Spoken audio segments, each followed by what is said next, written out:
Names are rarely accidental. Sometimes they are prophecies waiting for their moment. The new leader of Iran's name, Moshtaba, already tells a story. It's derived from the Arabic al-Mushtaba, meaning the chosen one. In Shi'i tradition, this title belongs to Hassan ibn Ali, the grandson of the Prophet and the second Imam. He is not primarily remembered as a conqueror, but for carrying the burden of preserving the community through surrender, humiliation, and patience. His brother, Hussein ibn Ali, became a martyr of the Battle of Karbala. Hassan, therefore, became the chosen one who accepted the world as it was to preserve the future. The title Al-Mushtaba carries a strange tension. The chosen one isn't always the winner. Sometimes they're the one selected for trial. So, who is the leader named Mushtaba? He is not just a political figure. His name places him within a long narrative of religious memory, a narrative that predates the modern state of Iran.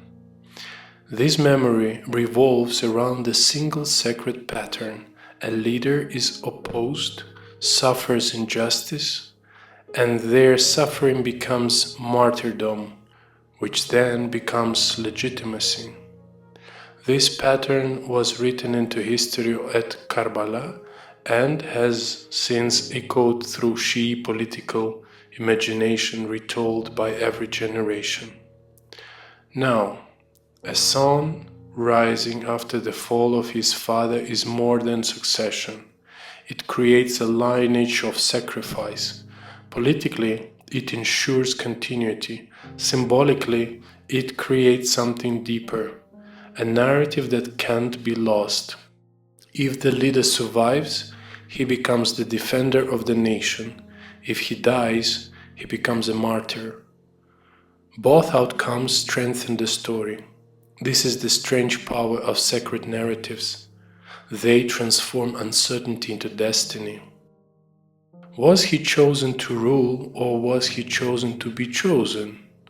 And for what? Authority, resistance, or sacrifice? Sometimes a political system doesn't select a leader solely for governance. It chooses a symbol. These symbols are powerful because they transcend the lifespan of any individual. A martyr cannot be defeated nor negotiated with. They become a story justifying everything that follows. This is the deepest mechanism of revolutionary memory, the dangerous beauty of sacred politics. Once politics adopt the language of martyrdom, the conflict transforms. It's no longer merely about land power or diplomacy, it becomes a repeating history. Karbala ceases to be a past event, but a template for the present. Every generation embarks on the renewed search for its Hussein, its martyr, its chosen one. When religious symbols are used to advance a narrative, people often lower their defenses because they represent so-called truth, so-called holiness, and so-called divine authority. However, when someone weaponizes them, the manipulation goes beyond ordinary propaganda. So, the answer lies always in the name.